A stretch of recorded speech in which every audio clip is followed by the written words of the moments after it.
o nosso direito de manifestação. Vem pra rua, vem lutar pela carreira, vem lutar pela database.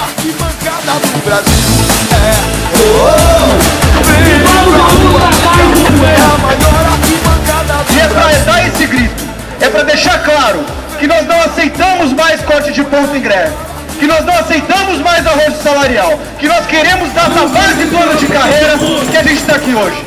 Arquibancada do Brasil, vem pra rua, porque a rua é a maior arquibancada do Brasil. Brasil,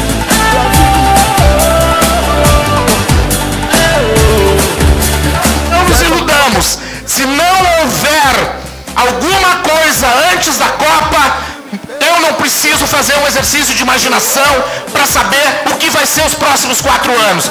Arquibancada do Brasil, vem pra rua, porque a rua é a maior arquibancada do Brasil.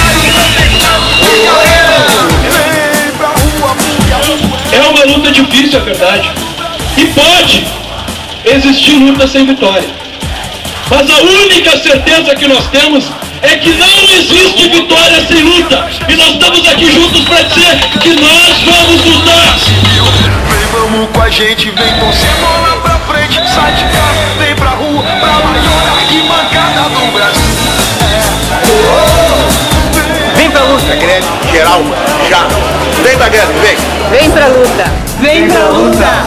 Vem pra rua! Vem pra luta! Maior arquibancada do Brasil.